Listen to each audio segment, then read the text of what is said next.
Hi, everyone, and welcome to What the Fuck's Up podcast. I'm your host, Caitlin Kelly, and today I'm so excited. I have an astrologer on named Alice Bell. She's really cool. I found her. I was telling her right before we started, I've been looking to have an astrologer on the podcast, talk about astrology, because I got into it when I moved back to New York, and it's just so interesting to me. So for a little background on you, Alice, before you give, your own introduction, Alice is a professional astrologer as well as the resident astrologer for British Vogue.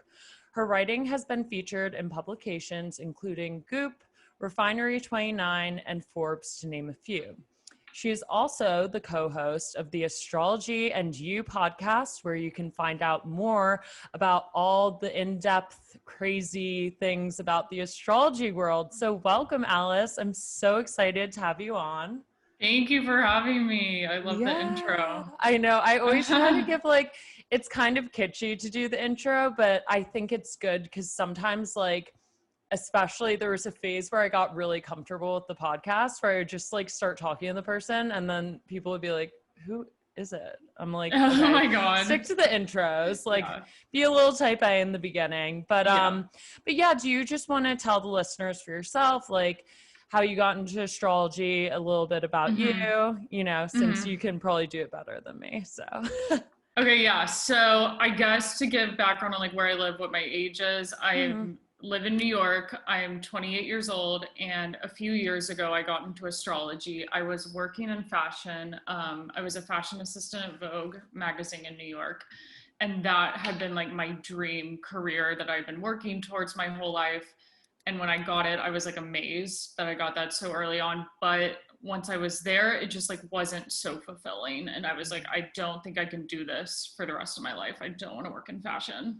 And so I started teaching myself astrology on the side, not really knowing that could be a career. I'd never been into astrology before. I didn't know that astrologers existed as a job.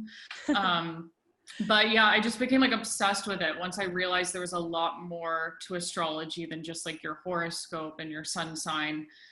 For me, astrology's been way more effective than therapy ever has. It's just described basically my whole personality, all my patterns. And yeah, from there, I built my business on the side while I was still at that job. And when it was financially stable, I quit, and I've been a full-time astrologer for 2.5 years now. That's so cool. That's I love having people on the podcast. Obviously I said I wanted an astrologer on, but I also love that your story is one that's not totally straightforward, because that's why I started the podcast. I was kind of just randomly thrown into it at a time where I was I want to act, but I don't know if I want to act right now. I feel like I need to pivot. So I always find having guests on who have a similar redirection in their story to be so interesting, because I think it's something that especially our generation is really coming to terms with. And it's we're not just going to be our parents' generation, do the same job for, X number of years. So that's so cool. I love that story. So I was listening to your podcast, which, as I said, guys, it's really great and really helps you understand stuff. I was trying to do my chart alongside you guys, but you're going to have to help me out a little bit there. You guys did a great job, but the lines just threw me. I don't know if anyone knows what an astrology chart looks like, but if you don't, look it up. It can be complicated. Yeah, you definitely had to study this. You didn't just totally jump in. Yeah. But something you guys said that I think is such a great way to start this off, for anyone who's listening and they're I don't really get astrology or get why it's important or helpful, or as you were saying, was better than therapy for you. And you guys gave 5 ways that astrology can help a person or be useful. And I thought they were so good, because this is actually why when I had the switch from being astrology is kitschy to astrology is fun, this is exactly how I felt. So to give the 5 quickly, you guys said The first reason is self-esteem and validation. So if you're different from someone, why you should accept it, why you jive more with some people than others, which leads into relationship dynamics, kind of the same thing. Like if you're going to more naturally connect to some people rather than others, and it helps you take things less personally. The third, I love how I'm just copying you guys, but it's so good. No, I had forgotten what I had said in this episode I because it was like recorded a few months ago. So it's good you're going back over. Yeah, I was like, I don't want to like test you and make you be like, wait, what was three? Third, perspective and patience. So if you feel like something's not happening at the right time, which again is such a theme in this podcast, like it's really hard to have patience, but sometimes like you don't have control over like when you're going to get the job, when you're going to get the guy, whatever. So that being important, which leads into timing, like knowing when it might be a good time to do something or when you should like let up a bit. And the last one was empowerment. So I love that. But yeah, what for you was like the switch? What was the reason that you felt compelled to like get more into it once you started? So I first started studying astrology like a little more intensely because of like dating problems and wanting to know if a guy was going to text me back. And I love it. Every girl ever.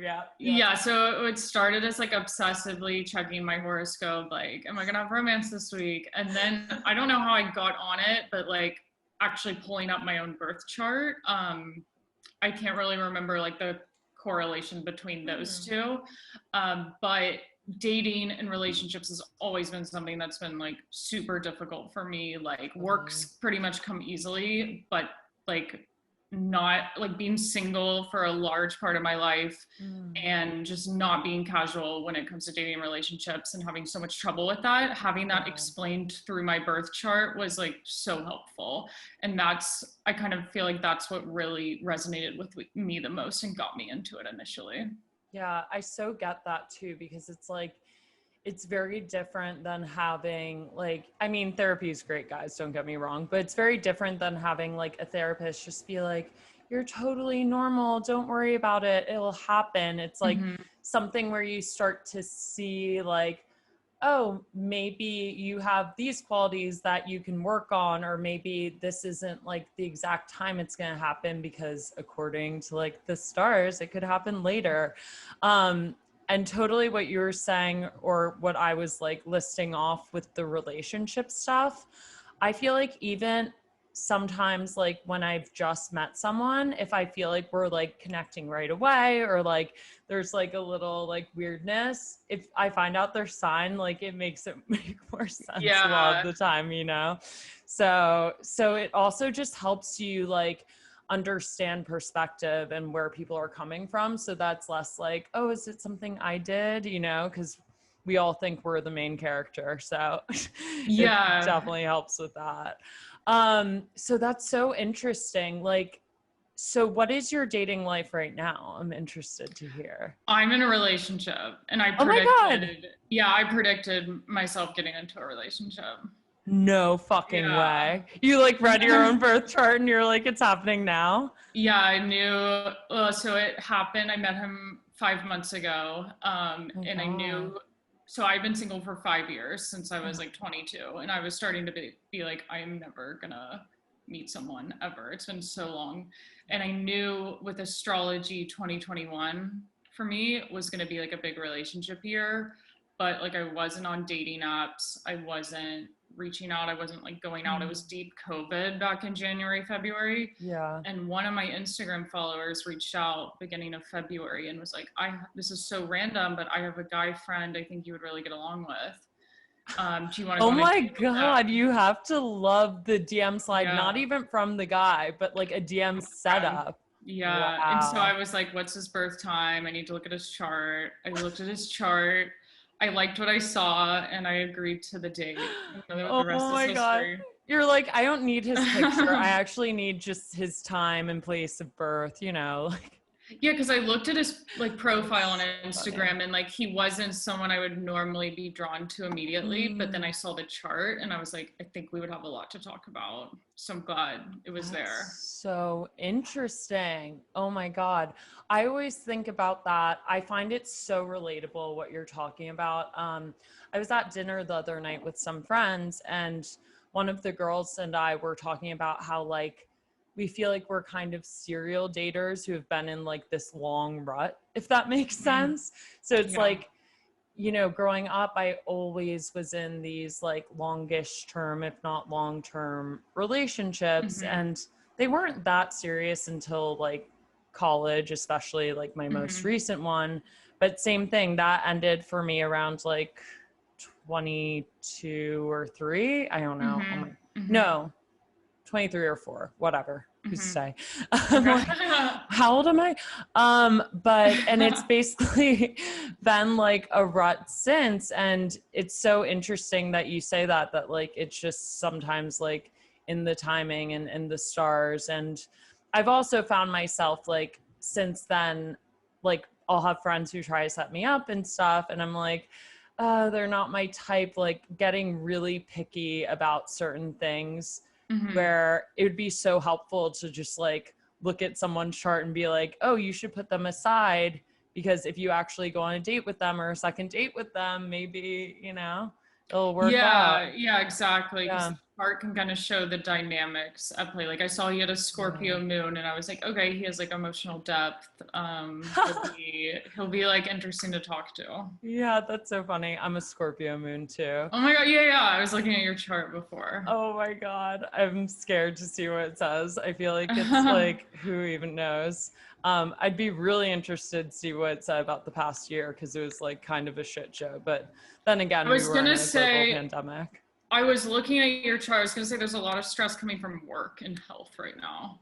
Oh, right now? Yeah, like career is kind of where all the focus is right now. So being like kind of stressed out with work, but feeling like you need to make a change with what you're doing professionally, or like just taking it way more seriously and taking on a lot. So funny. Oh my God. I feel like, so it's really funny you say that. So I took like a really long hiatus from the podcast. I was trying to figure out where to place this episode. So you know what? I just decided it's going to be the first one, because here I am explaining myself. I'm like, why not? But I took a really long break from the podcast, which I didn't intend on doing, but just had like a lot of depression type stuff. And I've always had anxiety, but it's always been anxiety that like helps me perform. And in this case, it was like the first time in my life where the depression was so bad that I was finding it being like, it just inhibited me from starting anything. Like the idea of restarting the podcast felt like so stressful that it just, and then I would get stressed about not doing it. It was so crazy, but I'm actually glad I waited, because now I feel like in a really good headspace to do it.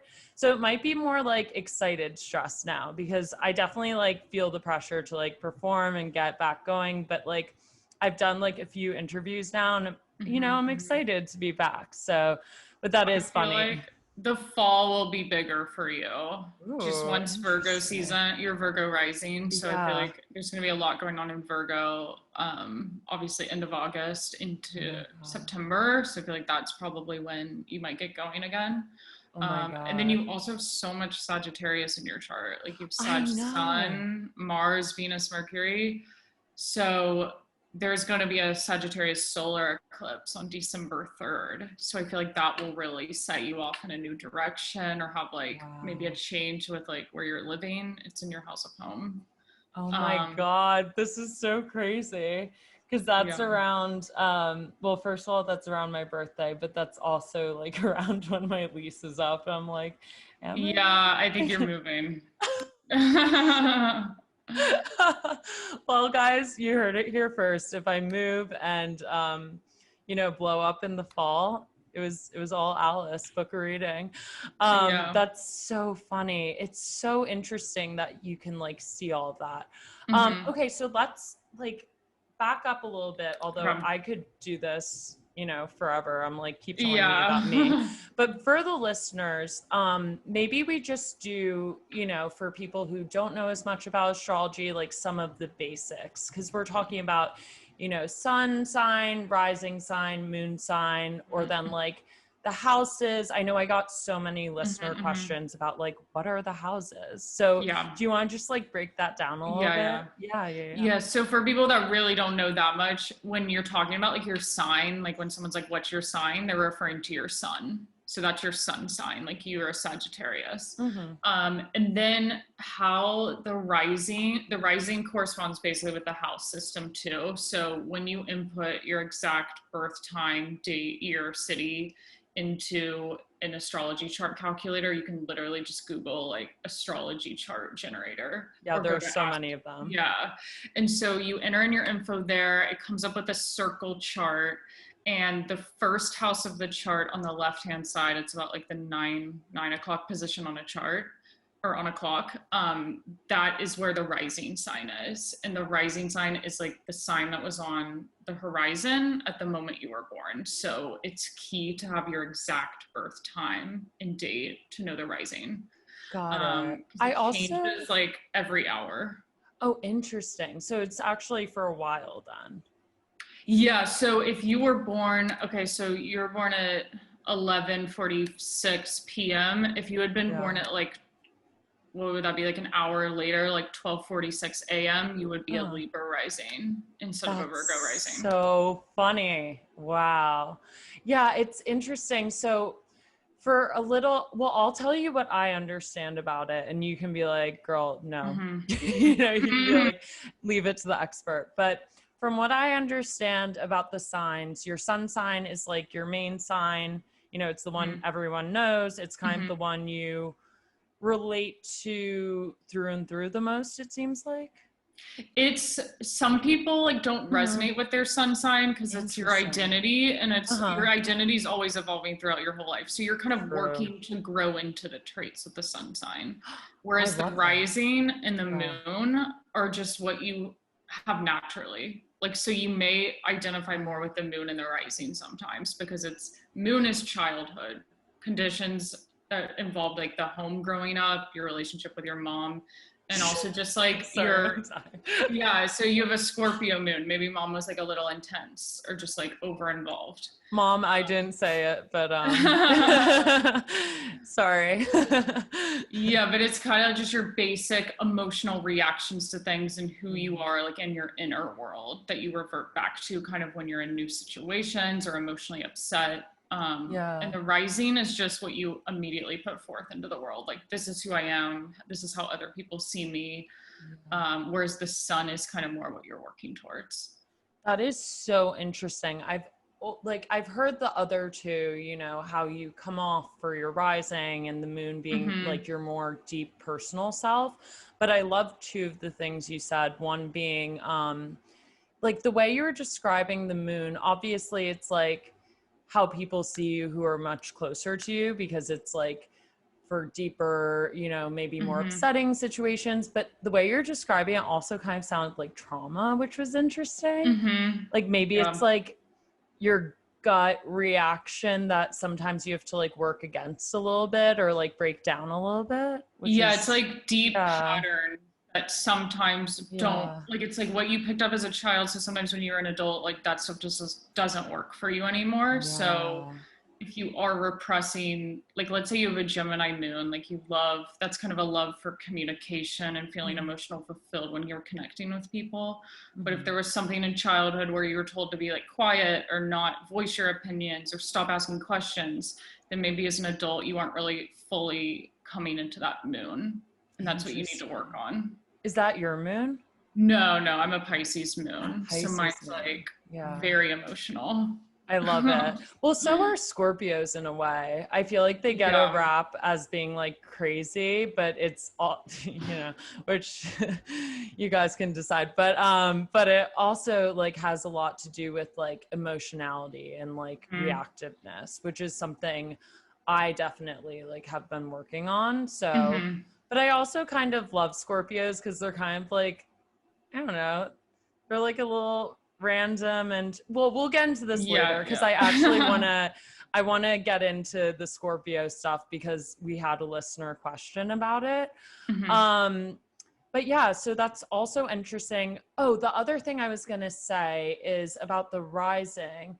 It's so interesting that you're saying like people relate a lot to the rising in particular, because like in the way I'm coming off right now, it's probably more like Virgo-y because it's work. I feel like I present very Sagittarius. And maybe that's just because the Virgo thing's more like type A, and like when I'm being social or out, I'm more like, hey guys. You do have a lot in Sagittarius, so maybe Yeah. you present more Sagittarius than someone that just had their sun, whereas you have like 4 planets. Yeah. But the rising is the lens through which you kind of approach all areas of your life. So maybe it's like Virgo being organized, critical, always wanting to improve. You kind of approach life through that way. Yeah, so Virgo is my anxiety. We got it. Yeah. She's a main character in my life for sure. Exactly. Okay, so that was amazing. We also had so many questions about the houses. So you were saying that like the rising and moon are houses.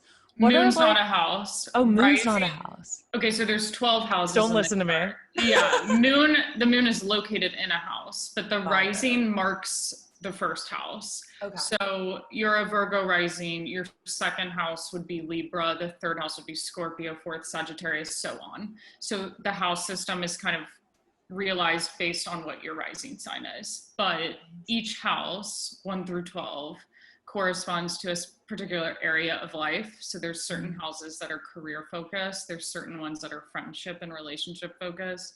There's others that are more about emotions, transformation, kind of more difficult stuff going on in life. Amazing. That's so interesting.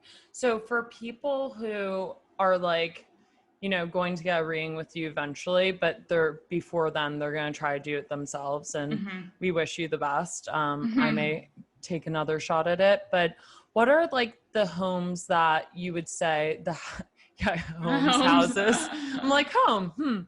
The houses that you think people are or but like would be most interested in knowing about themselves. Like what are the ones people are kind of like looking out for that maybe if you have a shorter reading, you're like highlighting more?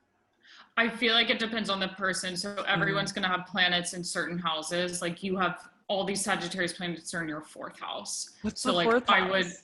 4th house is home, family, the past, emotions, kind of nostalgia. Guys, I have so much trauma.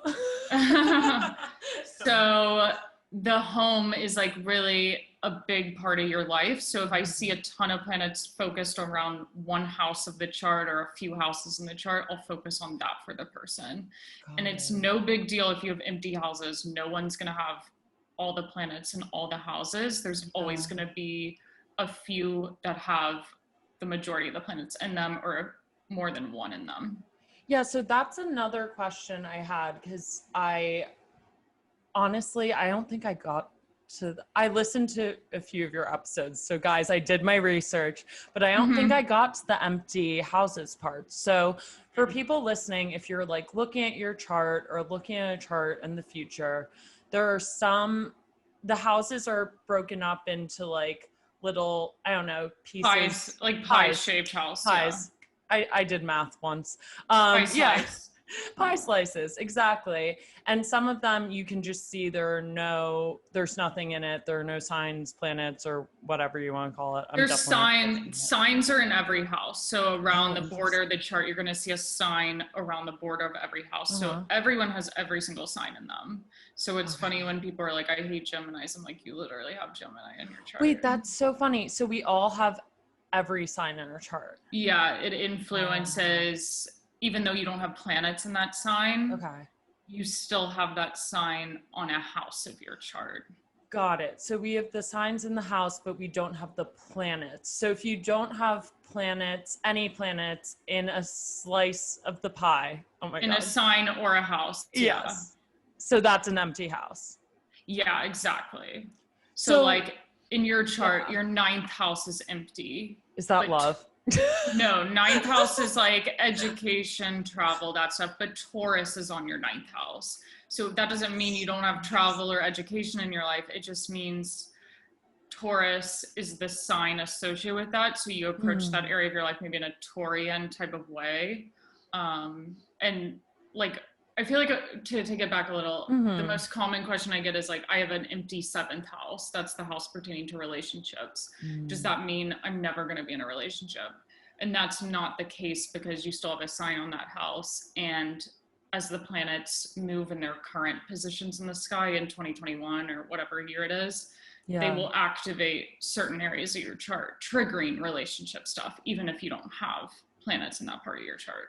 That's so interesting. So basically the planets being in the chart means it's like a more emphasized area, but if they're not there, if it's an empty house, so to speak, that doesn't mean that it won't come along or come exactly. Yeah. Okay. The houses that are occupied in your chart are just areas of life where the individual has repeated lessons to learn.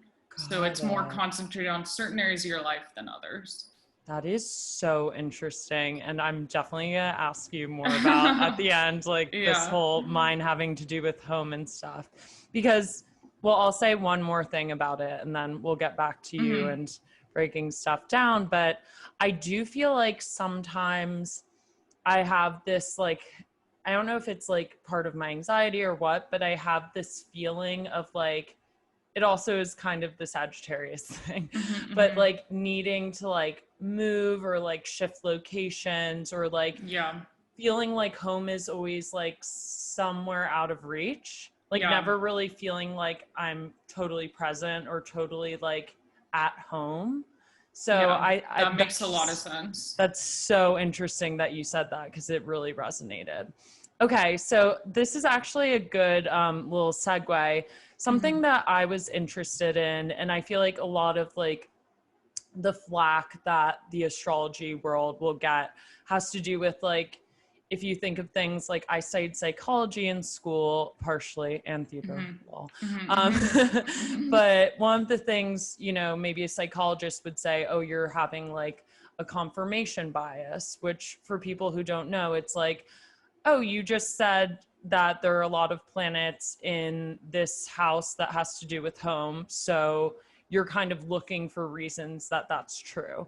How would you explain or like kind of like go against the idea that a lot of astrology is us kind of looking for confirmation biases or saying like, oh, that makes sense because of this, and trying to like overly apply it to our lives? Do you think that's true, or what do you think about it?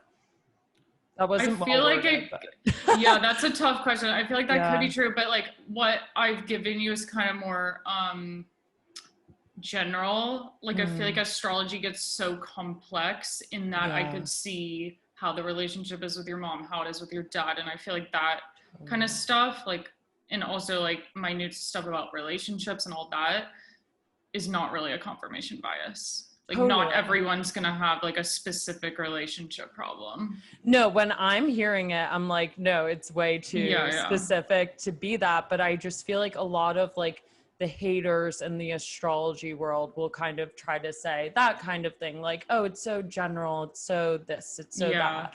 And something that comes up with a lot is, you know, reading your daily horoscope or your weekly horoscope. So as I mentioned in the beginning, you write these horoscopes, which is probably so fun. How do you do that? And then like, how much weight do you think people should be putting in these like weekly or daily horoscopes? I think horoscopes are just for fun. I wouldn't put a ton of weight into it, but I would read the horoscopes for your rising sign, not your sun sign. They just show up as like, read them for your sun sign, because obviously the whole population isn't going to know the time they were born, but they're going to know the month they were born. So that's kind of why it's general to read it for your sun, but they're written to be read for the rising sign.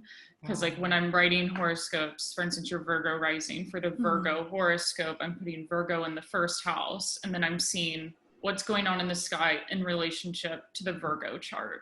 So like it's Cancer season right now that falls in the 11th house of a Virgo rising chart. So the Virgo horoscope this month is going to be a lot about groups, friendships, being social, whereas the Sagittarius is just not going to say that. That's so interesting. Okay, guys, so start reading your rising signs. I have to do that. It's so funny. I was like reading my moon sign for a bit. No. But yeah.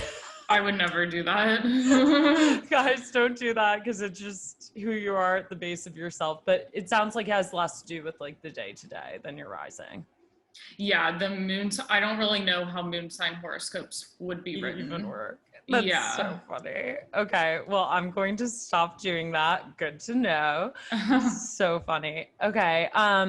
So another thing. So you're talking about like, I'm just trying to kind of simplify this. Obviously, you've been studying it for so long, so you probably know so many terms and like different things that we can't even imagine. But like, so if you're not looking at a certain person, like, and their overall horoscope, you're looking at like a time period. I'm looking at the sign, yeah. Yeah. How does that work? Because if I'm writing, like going back to the example of like the Virgo horoscope. Yeah. For that sign, it's taking where the planets are currently in the sky. It's not when you were born. It's like what's going on July 15th, 2021 in relation to that Virgo chart. And so it's like, okay, how are the planets in Cancer? And then there's some planets in Leo also right now. And the moon's in Libra today. Where is that falling in the chart of this like Virgo rising chart I'm making for the horoscope? And how is that affecting their life this week? That's so interesting. Wow. So it's like, I know it's not a science, but it's definitely complex in a way that like feels borderline scientific, if that makes sense. Yeah, 100%. Like you can get dates, like I get dates down for predictions like to the day. Oh, yes. Okay. So now that we have a little more of the language set up, I want to circle back to you and your relationship. So how did you, can you say his name? Jesse. Cute. But so it's so interesting. Like I'm thinking about the idea of, you know, like timing and whether stuff is fixed or can be changeable. With that kind of stuff, it sounds like you knew right away, like, okay, this is my year for love. Like we have pretty compatible charts. Do you think that made you like, I don't know, more likely to pursue him? It sounds like yes. Like how was your experience around that? Did you put pressure on yourself because of that? No, I feel like when I started dating him, I was like, I just thought, because my love life has failed so much in the past, that it was just going to be the same thing where it like went on for 2 months and then he ghosted me or something like that. Welcome to New York, guys. Yeah, I still had all this anxiety. I wasn't like, this is the one, astrology says so. It was still like very unsure. Like it could have been someone further down in the year. But I feel like it helped me knowing the timing in the years that came before this one, like 2019 and 2020, not a whole lot going on with relationships in my chart. So it made sense why nothing was happening. And it just helped me be a lot more calm about it. And instead of like beating myself up, like swiping on dating apps and stuff like that. Yeah, I love that because you guys were kind of talking about that in the one of the episodes I was listening to. Like sometimes I feel like I get really into the apps and sometimes I'm like, I just don't want to even try with this. So having that kind of confirmation that like, yeah, like you feel that way because it's not your time right now. Like there's no need to like put that pressure on yourself. It definitely, I could see that just being so helpful. So that's so interesting. The idea that, I don't know, like, it's not like you get an exact time, you kind of get a time frame. So it's not like it's predicting exactly. I could see kind of like what months or even weeks would be within the year. Like if it wasn't going to be in February, I would have guessed July, August based on like my individual chart. That is so funny. So yeah, I could do that. But I can't, what astrology can't tell is like, oh, you're meeting someone in February, I see relationship energy. I can't be like, this is the person you're going to marry. This is the one. I can't see like the type of person coming about. I just know that there's going to be relationship emphasis. Interesting. So it could just be like a 2-month thing, which is why you still had the anxiety around it. You're like, there could be emphasis on this, but it doesn't mean it's going to like long-term work out. Exactly. Like there could Yeah. be that I can see when relationships go through periods of stress, but again, I can't see so black and white, like, yes, you're going to break up, it's not going to last, or you're just going through a stressful period where you may not be sure what's happening. Definitely. And that makes so much sense too for people who are like, you know, this didn't happen exactly at this time or whatever. It didn't add up. Like maybe it happened in a smaller way than you realized, or maybe it was a different type of relationship. Like, Exactly. can you tell if it's romantic versus like friendship or other things like that? I feel like with the more major transits, it's usually romantic. Like it wouldn't be that meaningful and make such an impact on the chart if it wasn't going to be something like a friendship. You wouldn't see that as like so meaningful, I guess, as you would like meeting someone. Interesting. And then since you said you like had his chart, did it say at the same time that that was going to be an emphasis for him? Yeah, so that's why I needed his birth chart before the date, because I was like, I'm not gonna go on a date with someone who doesn't even have potential to have a relationship this year. Like, I'm done. I'm 28. I want to get married soon. It's so, yeah, I saw in his chart that he had relationship growth this year. So I was like, okay, why not? I'll give him a shot. That's so cool that was overlapping for you guys. Well, I am so on your guys' team. I hope the stars continue to align because that is so interesting. Okay, before we get into you and quarter life qualm stuff a little more, I did have a lot of questions about basically like whether or not astrology was able to predict COVID or like the kind of universal stress of that period in 2020. Like, was that something that astrologers saw coming at all? Yeah, 100%. Really? Yeah, like not a pandemic exactly, but that 2020 would be an insanely difficult year with financial stress, particularly. I don't think astrologers were able to like be like, yeah, there's gonna be a virus that comes from China. That goes around. Yeah, but like that's how it manifested. Wow, that's really cool. Looking at that year, the astrology was insane last year, and it never let up the whole year. That is so crazy. Yeah, because I was thinking about that because obviously we have like the individual charts, but as we were saying before, when you're doing things like, you know, kind of more generalized readings for the signs based on periods of time, like it's so interesting that was just like, yeah, 2020 is going to suck for kind of everyone. That is so crazy. How is the rest of...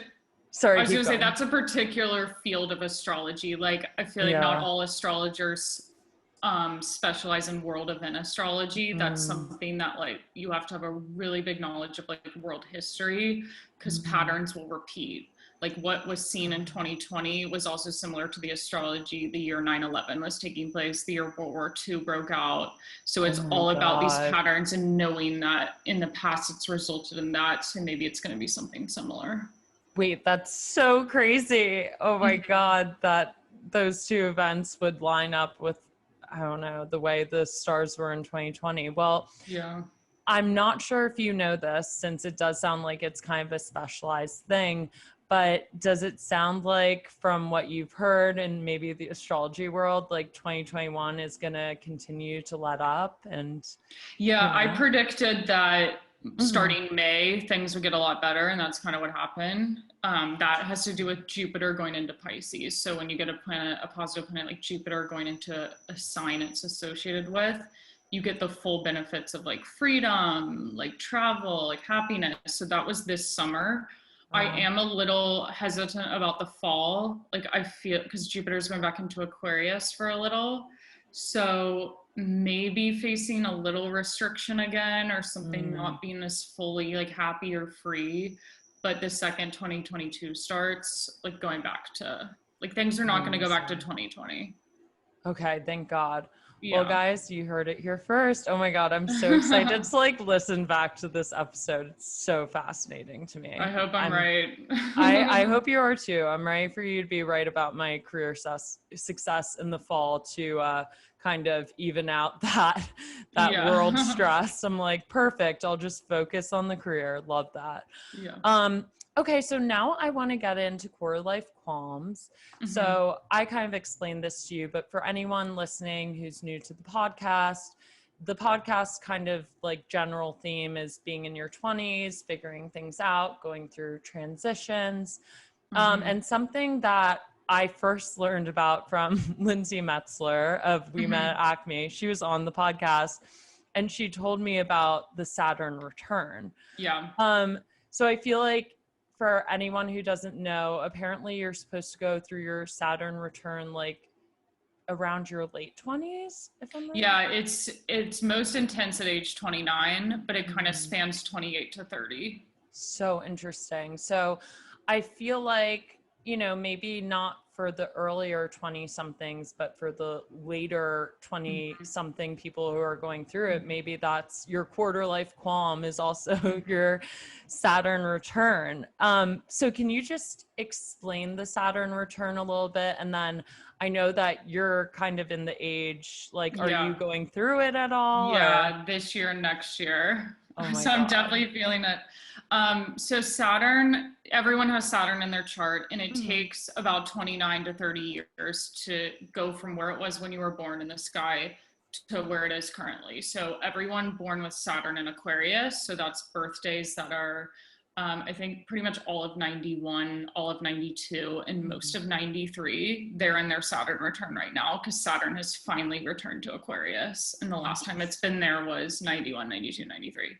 So what happens at the Saturn return is like you come into adulthood and you really are like, what am I doing with my life? I need to get more serious about where I'm going, and I need to establish my own identity. So a lot of the time it causes, like, if you're in a relationship that you just don't feel is getting more serious, there'll be a breakup, or you do commit and you have a baby together. Do you like do more like adult, serious, grown-up things? Or if you're in a career that you think like is just to please other people and you're not really happy, often there's like a major life change where you're like, I don't want to do this with my life anymore. I want to do something else. So it's really about growing up and becoming your own person. That is so interesting because, I mean, it sounds like it might have been too early for this to be going on when I started the podcast, but I do feel like around the past year or so, that's been such a constant theme in my life, is kind of like redirecting my career path and like going through that. And I just think also, like, I mean, this, again, the podcast is about your 20s in general. I am at this point in my later 20s. And I think similarly to the way like your early 20s can be a little, I don't know, disorienting in some ways, because you're thrown from college into the real world and you're trying to navigate all of that. I think there's a similar thing, which it kind of sounds like is like part of the Saturn return to an extent in your late 20s, where you're like, okay, now I'm like an adult, you know, I'm not just like a part-time adult with like a side of, you know, I'm still young. Like, it's like, I have to really get my shit together. So it sounds like that's part of it. There is difficult astrology around the age of like 21 to 23. That's like the phase that comes right before the Saturn return. It's the Saturn square. So when you're 21, it's definitely a difficult period, kind of similar. And like, I feel like the foundation that's set at 21, maybe similar themes will resurface at 29, 30. That makes so much sense too. If you think about like career paths and stuff, I don't know. It's like, it's when you're like, even for people who are in more straightforward jobs, like it's kind of when you're like, okay, am I like sticking this out? Am I getting the promotions I want? You know, that, I mean, that makes so much sense to me. So guys, it sounds like a lot of your 20s can be explained by Saturn. Saturn just... Yeah, 27, because you mentioned like this past year for you, you're 27. that also is kind of a lead into the Saturn return, because it's something called a progressed lunar return. And that's really about learning how to reparent yourself and give yourself kind of the emotional stuff maybe you didn't get in childhood, or just doing it as an adult. So 27 can also be kind of a tricky year. So that may be why people feel that a little.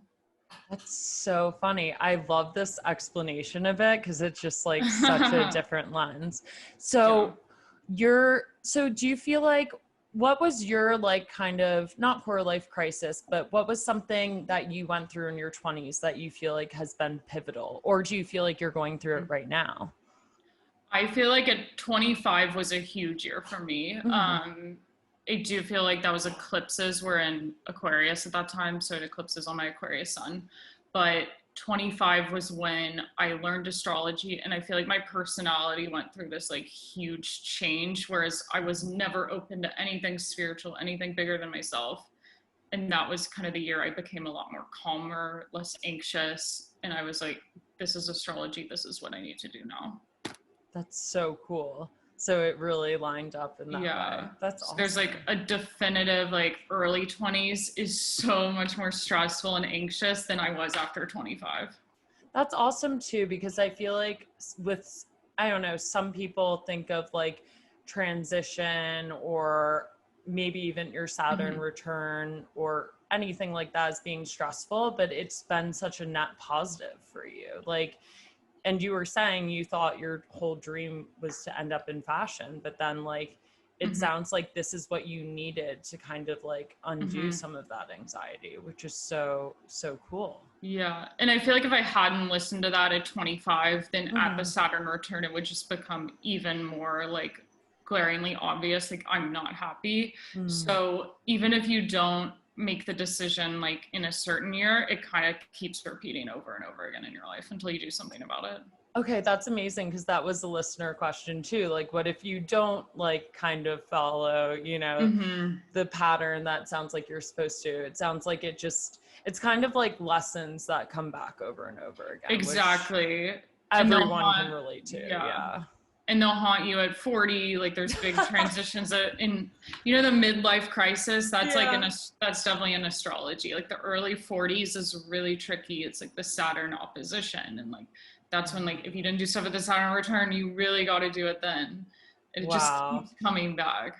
So guys, let's all just tackle it in our 20s so we don't have like the worst midlife crisis ever. It sounds like that is so interesting to me. So as an astrologer, like, how would you say that we can use astrology to help us understand or like better get through these periods? I would say, I mean, astrology, what I feel like most people don't get right is that they think it like forces you to do stuff, when really it just reflects what your intuition already knows. So I just feel like listening to your inner voice is also just helpful if you don't know astrology. But the birth chart shows like where your natural skills are and what maybe you might feel more fulfilled doing. So if you kind of look at that part of your chart, maybe you're not doing that already, and you need to look at that and lean more into those areas. That's so cool. Wow. I'm going to ask you about that after too. And then I guess the last quarter life qualm question for you would be, like, what methods other than astrology have you implemented in your life to help you like during stressful or difficult periods? I would say meditation. I never did that. I started that a little over a year ago. So I do like Kundalini breath work, meditation stuff, and that every single day, just less anxious the whole day. Even if I don't recognize it in the moment, as the day wears on, I'm just a lot better. Okay, wait, I've heard of this, but now I need to look into it. How do you spell it for the listeners too? Totally. Yeah, Kundalini, so Kundalini. And then I would either say Kundalini meditation or Kundalini breathwork meditation. I took like a course on it and got basics, and then I just kept doing it on my own. But I'm sure if you researched into it, you could figure it out. Yeah, figure it out. That's so cool, because I've heard meditation. I think I've heard of Kundalini, but I've definitely never gotten that as a response on the podcast. So that's so cool. Is it just about like the breath work being like regulating or kind of? Yeah, it also just, it gives you like more energy. I don't know, like whenever I'm doing it. And also I was always bad at just sitting there and like meditating. I find that so boring. But with Kundalini breath work, it's like there's exercises you're doing with your hands and kind of like movement that keeps you more focused. And I feel like it's about manifesting and bringing certain energy into your life. Like there's meditations for prosperity, so getting more financial abundance or getting rid of addictive mindsets. So that's different areas you can focus on. Okay. I'm definitely looking into that. If you guys aren't sold, I don't know how. Because first of all, I like gesticulating. Did I even say that right? I don't know. When I'm talking, big gesture gal. So the idea of like moving around a little bit while doing it sounds great. And then manifesting, I mean, it's something I think everyone can find some interest in, because it's like, why would you not want to, you know, bring like good shit into your life? Writing down what you want is so key. Yeah. And I think a lot of that has to do with like, for people who, you know, don't understand manifesting or like don't totally believe in it, like a lot of that just has to do with like figuring out what you want. Because I think a lot of us are so on autopilot that you don't really like think about what you want. Like, even I think about like dating, like there are so many times when you're just dating to date and you're not like sitting there being like, what do I want in a partner? Not do they like me, but what do I want? What do I like, you know? So just getting in touch with that, I think, has so much to do with manifestation. But that's so cool. I love that answer. Yeah. Okay, so now quickly, because we are running out of time, but I could ask you questions forever, honestly. This is so interesting. I'll have to book a session. Yeah. But I want to play a game that I haven't played before, but I think it's super interesting for like the whole astrology thing. And I use some of the listener questions, but basically I want to play a quick game of mythbusters. Okay. So this is basically like astrology myths that you may or may not agree with. So either busting the myth or you're like, no, that actually makes sense or is true. Okay, cool. Let's start. Okay, first question. And we can like go as fast as you want with these ones. Okay, first myth. People use astrology to shy away from taking responsibility for their actions. I would say there is truth to that myth. Like that's not how I use astrology, but that is how a lot of people do it. They're like, I'm this sign, so I can act like this. That doesn't mean I believe it's right. Yeah. Okay. I love that. You're like, it actually happens, but it's not how you're supposed to use it. Okay. Cool. Very cool. Okay. Second, Mercury is basically always in retrograde. False. It's in retrograde 3 times a year for 3 weeks. So 9 weeks out of the year about.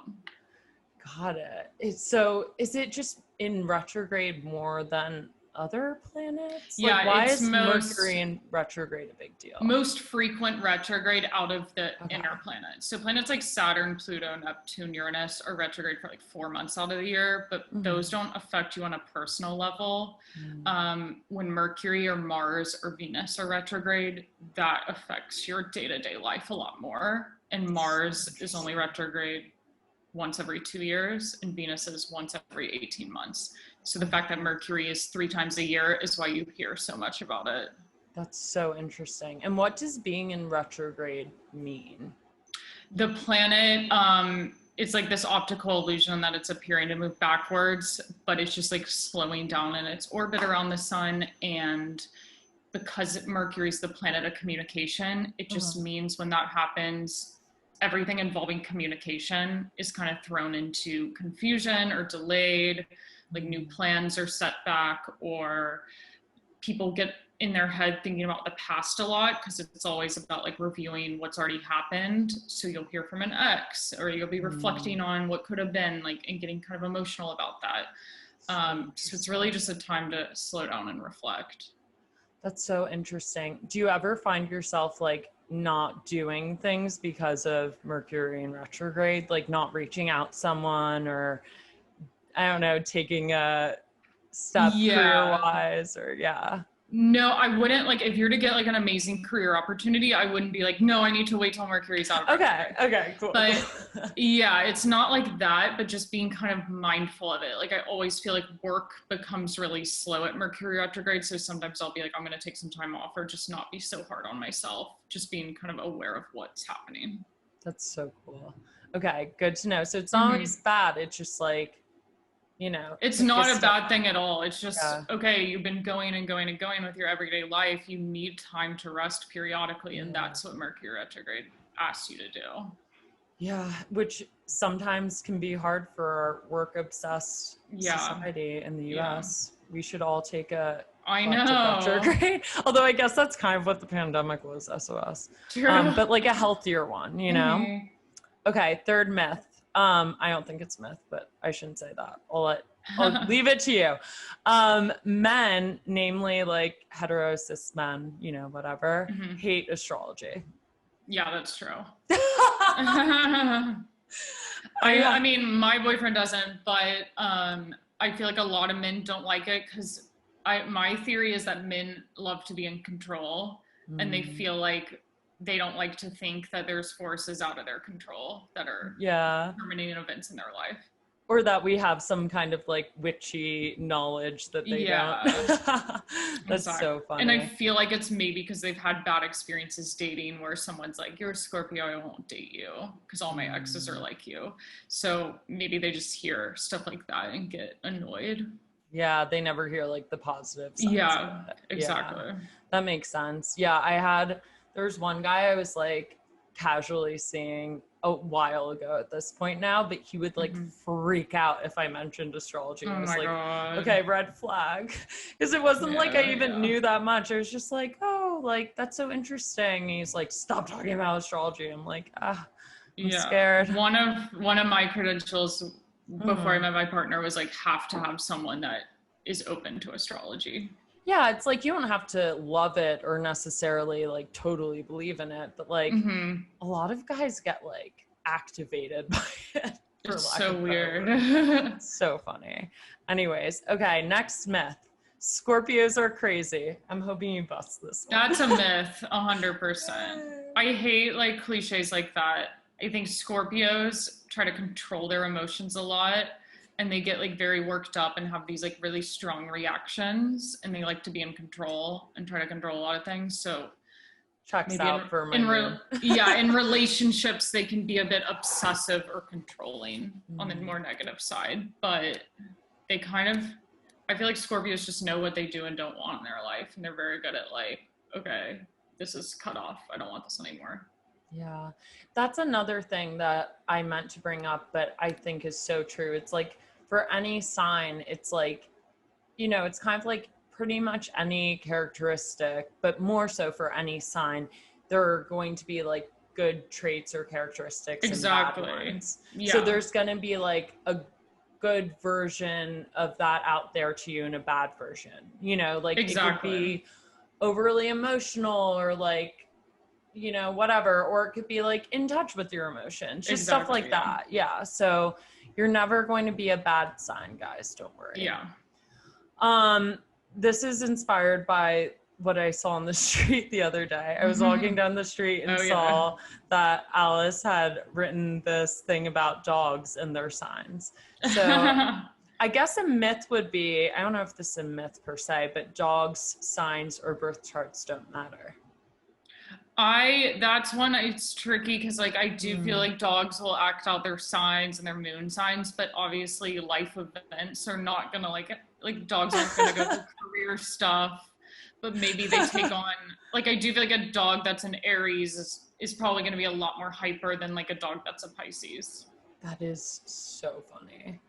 Delilah is a Libra, which kind of makes sense because she's calm and peaceful, but also like really likes nice things and like is a bit of a diva. Like she'll be like, okay, you're here to give me butt rubs, right? I'm like, I have work. But no, she's amazing. She's the best. Okay, and then we'll just do one more before wrapping up. We kind of did that one. Oh, cusps are usually more of a combination of two signs than non-cusps. Cusps don't exist. You're either one sign or you're not. Yeah, that's such a Wait, myth. really? Yeah, because so there's not like one day. So, okay, like for instance, Cancer season going to Leo season, that's coming up. Some people, like if you're born on July 22nd, I think that's usually like the date it changes. That tends to vary from year to year. So that's why it's important to have the exact birth time to literally know if you're a Cancer or a Leo. You're not going to be a cusp. You're not going to be a mix of both of those. Maybe if you are a Cancer that feels more like a Leo, it's because you have other planets, such as like a Leo Venus or a Leo Mercury in your chart that make you feel like that. Got it. That's so interesting. Oh, and then a last thing, just a clarification point. So I've totally strayed from the game or strayed from the game, doing great. But can you talk quickly before we wrap up about Venus? Because isn't Venus like the love house or planet? Planet. Yeah. House is Guys, I learned a lot. Planet is not a house. Yeah, Venus is seen as the relationship planet, but I feel like it's a lot more. It also has to do with money, friendship, values. So I honestly feel like the moon is more important when it comes to intimacy and relationships. Venus is like likability. It's like, what are you attracted to kind of on the surface level? What are your tastes? Whereas like that moon is more about how am I knowing this person on a deeper level? So if we're dating someone and we are as lucky as you to get like at least, I don't know if everyone would be able to like, you know, study their birth chart the way you did, but like if we have their moon and rising, I guess that's like one last thing we should touch upon that we didn't. How, like, should you be looking for someone who's like compatible with your moon then, is what you're saying? There's a lot that goes into compatibility. So I would look at like your rising sign. So your Virgo rising, like maybe someone with a Virgo moon or a Virgo sun would be a good match. Or the sign opposite, like Pisces, that's your relationship house. So people with planets in Pisces would be good for you. And then also Scorpio moon, I feel like with relationships, often one person will be the sun sign and the other's the moon sign. So you dating a Scorpio sun, or maybe someone with also a Scorpio moon, or with another water sign moon. There's like a lot that goes into it, but I would say matchups between the sun, moon, and rising are really important. Got it. So like there's going to be some overlap there probably. Yeah. And then it's also, to get even more complicated, it's kind of like what houses their planets fall in your chart. Like certain houses are better to have in relationships. So yeah, there's a lot to compatibility than just like, am I a Sagittarius? Am I compatible with this sign? Like that's very surface level. Got it. Okay. So that's kind of cool though, because that means we can't immediately write guys off in the way that they hate. Yeah, exactly. Which is cool. But it also sounds like, you know, for better or for worse, it sounds like we have to go to someone like you to like fully understand it, because it seems like there's a lot of different things at play with things like compatibility. Yeah. But that's awesome, because that means you can't ever like totally write someone off until at least you've seen Alice. So yeah, I would say like get to know the person as a human before asking for the birth chart. Like I know I don't follow that rule myself, but I know like, yeah, I know like a little bit more about it, but sometimes I wish I didn't ask for the birth time, because then I obsess over like, are they going to be in a relationship next month? Are they still going to be dating me? And it gets like obsessive. I love that. Well, Alice, this has been so fun. I loved this. I feel like I've learned a ton, even though I said house instead of planet at the end. Still feel like I got a lot out of this, and that it'll be so interesting to people. If they want to find you, how can they like hear more? Where can they find you? All the plugs. Yeah, my Instagram is Stalk Alice. That's STALKALICE. And then my website is the same, stalkalice.com. And then you can get readings. I have a link on my Instagram bio and then also on my website. And then my podcast is Astrology and You. Yeah, and guys, listen to it. It's great because like in this episode, we can't really get into every single thing, but you guys do great episodes where you like break down a concept. So if we start to talk about something you want to hear more, go listen to their podcast. It's great. And then as always, please rate, review, subscribe, tell a friend about this episode if you liked it. And then follow me at CKNY1213 and at WTF Sup Pod. Okay, thank you, Alice. Bye. Thank you.